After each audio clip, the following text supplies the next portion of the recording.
This is Agriculture Today, and I'm Shelby Varner with the K-State Radio Network.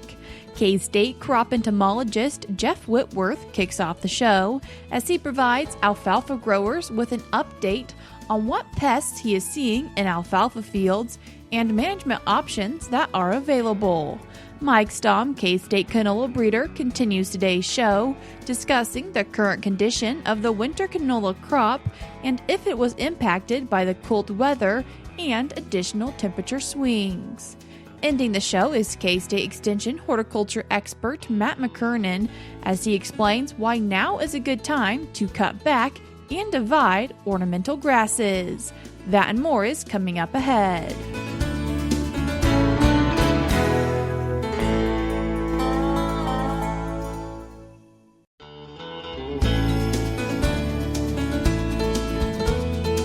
You're tuned in to Agriculture Today, and we start our Thursday show discussing pests in alfalfa with K-State crop entomologist Jeff Whitworth. Jeff, thanks for joining us today. Good morning. My pleasure. Anytime. Jeff, as we're thinking about pests in alfalfa, what questions have you been receiving? Oh, man. It's that time of year. It has been that time of year this year for about a month. Who knows how much longer it's going to continue, but alfalfa weevil is the number one, number two, and number three pest of alfalfa in Kansas every year.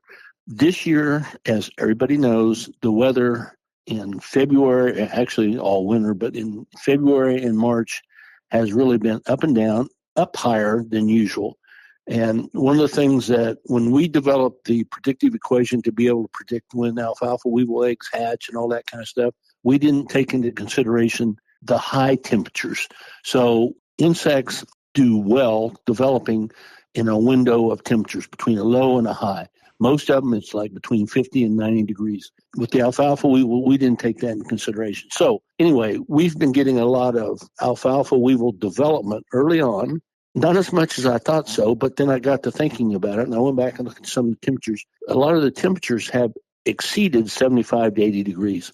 75 to 80 degrees is about the cutoff when alfalfa weevils quit developing at the maximum temperature. It doesn't kill them, but they don't develop. They just stay in the shade and stay kind of dormant. And so anyway, to make a long story longer, what we've seen so far is the vagaries of the temperature as we do in the spring, but we had a freeze, a really cold, hard freeze 10, 12, 14 days ago. So in the last 6 or 7 days, I've been out trying to determine the effect of that cold temperature on the alfalfa weevil larvae. It won't affect the eggs because that's the stage that overwinters. Doesn't affect the adults too much. So what it really affects is the young larvae. So it's all a matter of timing when that freeze comes relative to where the larval population is. So in the last few days, I've been out looking throughout north central Kansas, and we've had the cold temperatures pretty well did a number on a lot of the foliage of our alfalfa. So in my estimation, and I'm not an agronomist, but in my estimation, we probably have 50 to 60% of the foliage that has been freeze killed. It didn't kill out the alfalfa, but the foliage. Well, that affects the larvae because the larvae, they can't feed on the dead or decaying foliage. They have to have actively growing foliage to feed on and to survive on. So what started out like 2 weeks ago, I would find 10 or 12% fields infested. This last few days, I could not find an infestation level enough to measure. I could find a few larvae, but all the larvae were really tiny first instars, which means they have hatched out since that cold spell. So there are still more to come. So the questions I'm getting, especially from southeast Kansas, where it didn't get quite as cold and they've had adequate moisture, and it looks like maybe in the next few days, in southeast Kansas, at least, you're going to get some more moisture. If it reaches the treatment threshold, should they spray right now? My answer is yes. Anytime you need to spray, you need to put on an application or an insecticide, do it. But make sure you give yourself time for that spray to dry on the foliage, on the plant. Once it's dry, it's pretty much rain fast. The rain's not going to bother it, because that's one of the questions I've been getting in the last couple of days. Should we wait till after the rain or should we do it now? So if you can do it now, get it in the field, because who knows, the next 2 or 3 or 4 days or a week, the fields may be too wet to get into to spray. So I say if you can do it now, as long as you have enough time, 4 to 6 hours maybe, for that spray to dry on the foliage. They're really, really small instars, at least in north central Kansas, and all the fields I looked at, which means, and I haven't seen that it's going to get that cold. If it gets down into the lower 30s, that's not going to bother the weevils. It has to get down into the mid to lower 20s for a couple of hours to actually kill the young larvae. So even if it gets down into the lower 30s in the next few days, it's not going to bother the weevil larvae. So my recommendation is now, if it rains, if it doesn't rain, doesn't matter, go out about a week from now, make sure you check your infestation level. So there's still eggs to hatch in the stems. So we're not out of the woods yet, but in north central Kansas at least, we really need moisture, because the larvae that are there, they're going to feed on what little growth is there that wasn't freeze killed also. And if we don't get some moisture, those plants are going to be slow to regenerate. So it's going to do even more damage than it usually does this time of year under good growing conditions. So that's the situation right now. It's a little different because the upper temperatures have been getting so warm, but that has also retarded the growth of the alfalfa weevil in that direction. So I think in the next week or so, if the growers get out and look, determine their infestation level, whether it's treatment threshold or not. And our treatment threshold, by the way, just to go over that again, is a third to a half infested. So if you got 1 per 3 stems or 1 per 2 stems infested with weevil larvae, that's our treatment threshold. That's when we initiate a treatment. So the alfalfa weevil is not going to go away. I think there's more to come for the next probably 2 to 3 weeks. Is there another pest in alfalfa that you're also seeing? Yes. Also, we were looking for the aphids. There's several different kinds of aphids that get in alfalfa, but this time of year, mainly it's the pea aphid. Before this last freeze, we were starting to find pea aphid populations, and I always like to find a few because there's a lot of beneficial insects that overwinter in the alfalfa canopy. In the fall, a lot of growers don't cut that last cutting. They let that stay out there. And then there's a lot of insects that use that foliage for overwintering, and a lot of beneficials do, lady beetles, green lacewings, and a lot of other. So in the spring, the first aphids that appear are the pea aphids, and those usually are a good host for beneficial populations to start building up. So a couple of weeks ago, we were finding a few pea aphids. This last set of sampling fields that I did not find a pea aphid. That doesn't mean they're not there. We found a lot of lady beetle adults and larvae. So hopefully there'll be some aphids migrate in, or there'll be some young alfalfa weevil larvae hatch out to support the lady beetles, because they're there. I was gratified to see there were quite a few, in all cases, there were lady beetle larvae and lady beetle adults out. So that's a good thing. But that's all we saw. We didn't find any. We didn't really look for army cutworms, which that's probably something will start showing up in another week or two if you have any army cutworms in wheat and or alfalfa. But for now, the situation, at least here in north central Kansas, there's no problem with alfalfa weevil larvae or aphids yet. But you need to keep sampling over the next week or 2 weeks to make sure that it stays that way. When it does come to spraying, what are some reminders for growers? If you do decide to treat, one of the things that is always a problem is how much to use per acre of carrier or water, how much gallonage. And I always tell everybody the more the better, because what you're trying to do, you have to penetrate that canopy. Now, this year, at least in north central Kansas, there's not much of a canopy that's alive. A lot of it's dead. So that dead foliage is still going to be there, and that's going to intercept that spray. So if you try and use 1 gallon, 2 gallons, or 3 gallons of water per acre, I'm guessing you're not going to get as good a control, because these insecticides are contact insecticides. They have to contact the insect in order to kill them, and then they will dry on the plant, and the residual activity will last for maybe 7 to 14 days. But you want to make sure you use enough gallonage. When we put out our plots to test insecticides, that's what we want to do, is test insecticides. We don't want to test if the insecticide's getting to them or not. So we use 15 to 20 gallons per acre. I realize from a commercial aspect or from a practical aspect, that's impractical, but that's the idea, is to make sure you use, I would guess, at least 6 to 8 to 10 gallons of water per acre if you can. The other thing is, if you don't have much growth and you want to make an application, a lot of that spray is not going to be intercepted by any foliage. It's going to go right on the ground, on the soil, and that's not going to do you any good. So that's another consideration.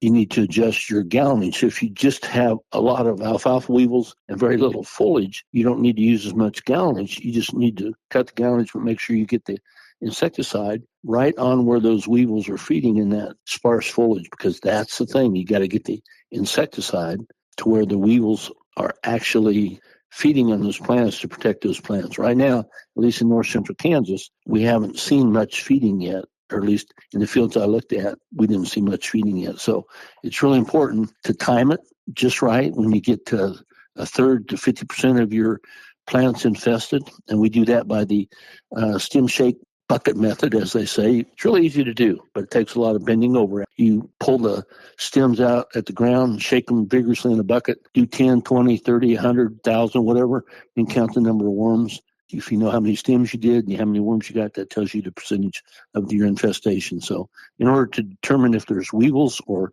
aphids in a field initially, we just get out with a sweep net and sweep plants. And once we start finding some, then we go back trying to determine the infestation level. Jeff, thanks for joining us today. My pleasure. Anytime. That was K-State crop entomologist Jeff Whitworth. We're cutting to a short break now on Agriculture Today, but we'll be right back.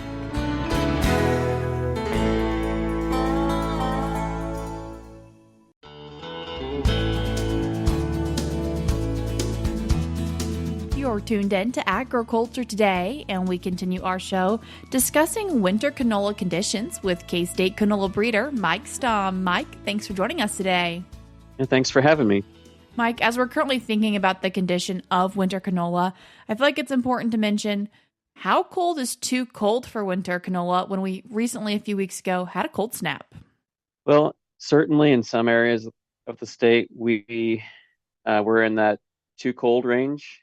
Typically at the growth stages that we were at this time of year, we don't typically like to see temperatures in the low teens or single digits. And we definitely approached that in Southwest Kansas, as well as here in Manhattan. But I think overall across the state, especially in area where winter canola is primarily grown, I don't think we were too cold. And I think what we're seeing in terms of response from the crop is similar to what we've seen in the past when we've had hard freezes. Will we potentially still see damage even if we maybe didn't get too cold? Yeah, I think we are going to see some damage, and how severe that damage is depends on a lot of different factors. The growth stage of the crop is one thing. Certainly how cold and for how long it was. But, anytime we drop in that, 28 degrees Fahrenheit range, we're going to see some impacts on the crop, really no matter what growth stage, that we're at. And I'd say first and foremost, the thing that most people are going to see is just some general leaf burn or leaf loss. And that's pretty common after a hard freeze. Is there a growth stage that maybe handles cold weather a little bit better? Certainly. The rosette stage is where canola is generally the most freeze tolerant, but we kind of had an array of growth stages across the state, if you will, to where we were still in the growth stage in the northern part of the state, but as you move further south, we were entering the early flowering stage. And with canola, if you enter those reproductive phases like bolting, early flower, full flower, that's generally when we lose most of the crop's winter hardiness. So it was a little bit nerve-wracking when they were talking about how cold it was going to get just based on the growth stage of the crop. But as I said, I think in the part of the state where we were entering that flowering period, I think the crop is overall going to rebound pretty well from that. Thinking about the crop before the cold, how was it doing? The crop I would say, is holding on based on the current conditions that we have, with not having a lot of surface moisture to go on. Overall, our subsoil moisture conditions are still pretty good across the state ahead of the freeze, and so the crop is really relying on that as we entered into bolting and the flowering stages. But some moisture would sure do our winter crops a lot of good here this week if the forecast really holds. As we're thinking about those crops that did get some cold weather, what were some maybe unique or special things you saw specifically when we look at Manhattan?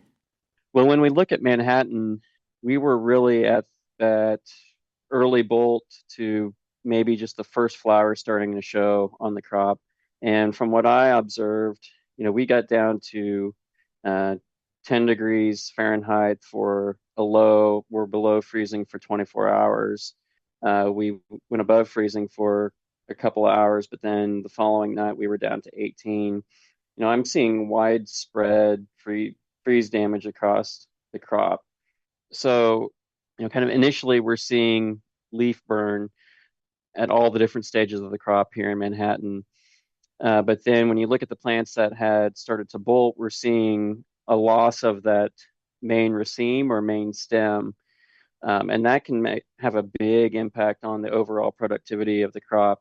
Canola is indeterminate, so it has a lot of different growing points. And so I'm also seeing places where you're starting to see new stems start to form, but those new stems that form after a hard freeze generally aren't as productive as that main stem.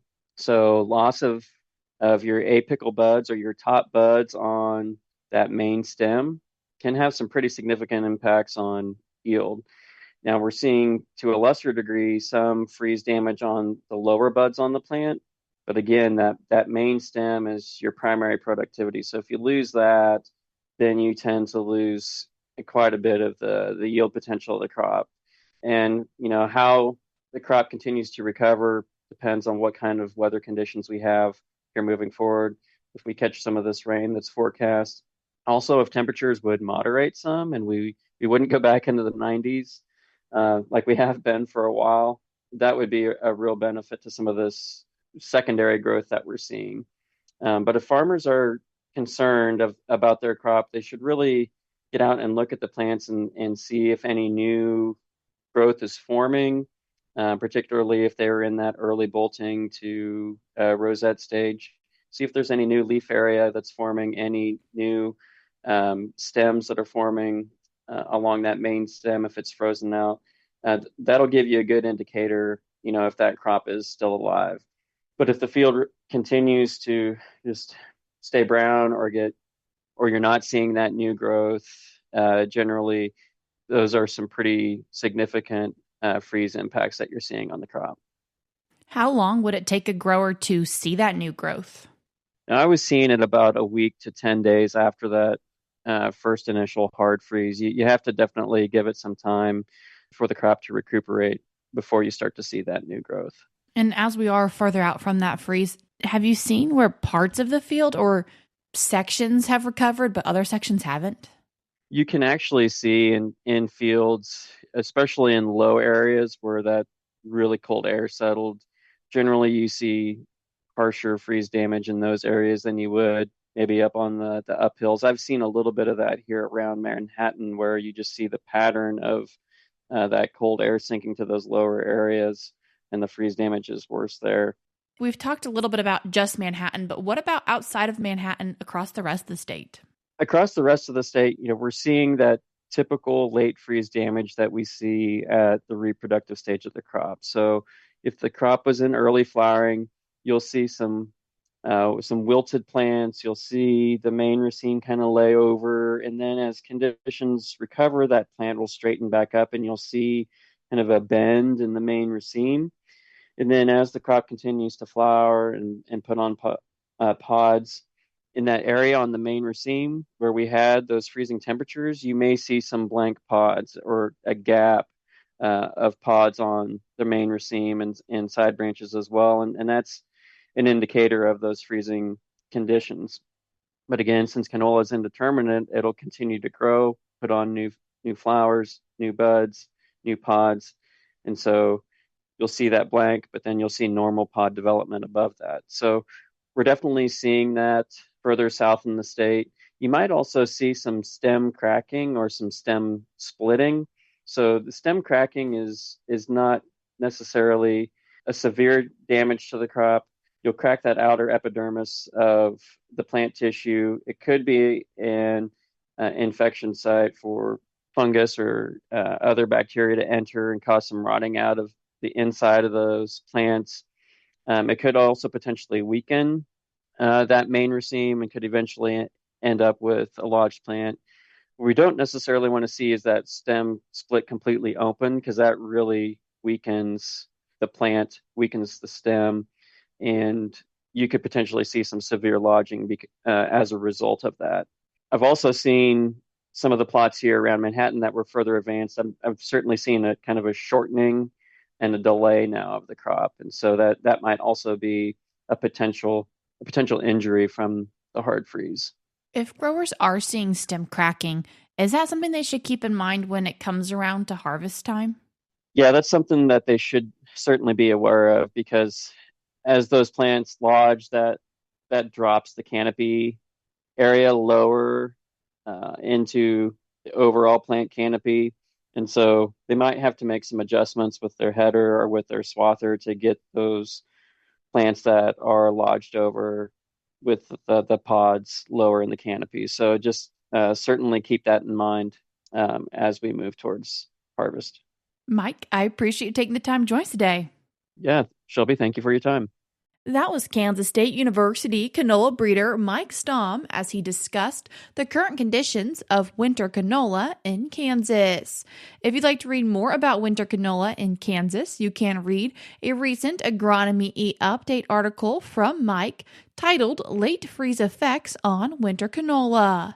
I will link it in today's show notes on agtoday.net, or as always, you can find this eUpdate article and others by going to eUpdate.agronomy.k-su.edu.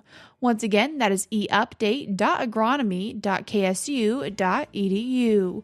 If you are just wanting to find out more information from K-State's agronomy department, you can do that by going to their website, agronomy.k-state.edu. Once again, that is agronomy.k-state.edu, and I will link it in today's show notes on agtoday.net. We're cutting to a short break now on Agriculture Today, but stick around because we have more for you up ahead.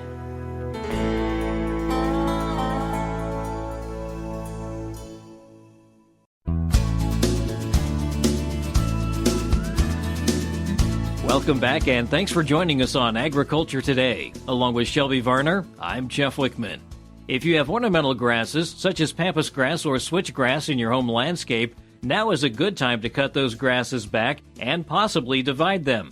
K-State Extension horticulture expert Matt McKernan says there are a variety of reasons for cutting back ornamental grasses as well as for dividing them. Matt, ornamental grasses are a common landscaping plant. What are some things that we need to keep in mind when it comes to, I guess, really the maintenance of these? Yeah, ornamental grasses are one of the best landscape plants we can have for Kansas because they're one of our lowest maintenance plants. They really take minimal care, but right now, one of the most important things that we can do for their care is to cut back the dead growth from last year or the previous season, cut them back to the ground so that we can allow for a new season of growth to occur. And between cutting them back and dividing them, those are really the two biggest and only things that a lot of our ornamental grasses require as far as maintenance. When we cut back our ornamental grasses, we also reduce the frequency of how often they need divided, because if they have to grow up through all of that dead grass, they really are going to struggle a lot more to get sunlight and to grow well, as opposed to cutting them back. And I think most importantly this time of year, the importance of cutting back our ornamental grasses is also to reduce the fire hazard around our landscape. That's a big issue around the state of Kansas every spring,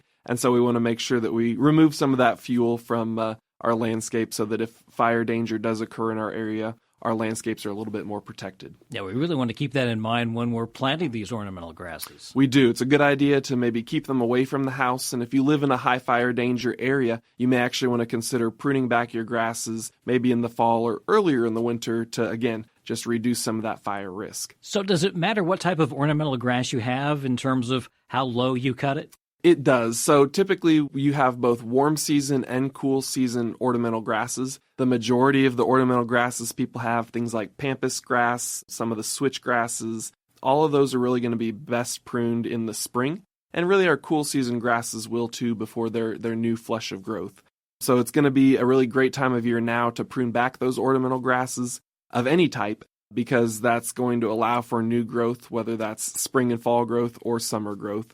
And ideally, we want to cut them back as close to the ground as we can. We want to try to get them down to at least 1 to 3 inches because, again, leaving tall stubble is just that much more that grass has to grow through in order to start to take advantage of the sunshine and growing conditions that it needs. So how do we do this? Is this one of those things where we tie it into a bundle and just try and hack it off? How do we do this? Yes, there's a lot of different techniques that can be used for cutting back ornamental grasses. Some people prefer to use things like bungee cords, twine, or even duct tape to wrap around the clumps of grass before they start to cut them back to try to make cleanup easier. I personally like to work in pairs with other people where one person holds the grass while the second person cuts it. And there's a lot of tools that we can use for cutting the ornamental grasses. You can use hand pruners, you can use loppers. If you have an electric or gas-powered head shears, that makes a really easy tool as well. But would definitely recommend long sleeves and gloves for anybody cutting back their ornamental grasses, because often a lot of these ornamental grasses have some serrated edges on the leaves. And even though they don't look very sharp, they can give you little paper cuts that are pretty painful. So taking care to make sure you wear gloves and long sleeves is going to be good for protecting yourself as well. We mentioned this is a good time to do it, but how do we actually know when it's time to divide? Yes, so after we've cut our grasses back, you can kind of see, let's say, the stump of that ornamental grass and what's left. And while I love a good donut, if we see that donut shape in the ornamental grass clump that's left behind, we know that it's a good time to go in and divide. Ornamental grasses are always going to grow outward from that clump. And so what happens after 3, 5, or more years in the landscape, the center of that clump of grass dies out and basically becomes an empty hole, just like you would see in the middle of a donut. And so after we start to see that donut, we know that it's time to dig up that whole clump of grass, divide it in maybe 3 to 5 pieces, and then replant those pieces either back in that same area or in other parts of the landscape so that we can allow that ornamental grass to continue to grow outward and be really full and lush during the upcoming growing season. That's K-State Extension horticulture expert Matt McKernan with information on how to cut back and divide ornamental grasses. If you have more questions, contact the K-State Extension horticulture agent serving your county or district. And that'll do it for this edition of Agriculture Today. For Shelby Varner, I'm Jeff Wickman. This is the K-State Radio Network.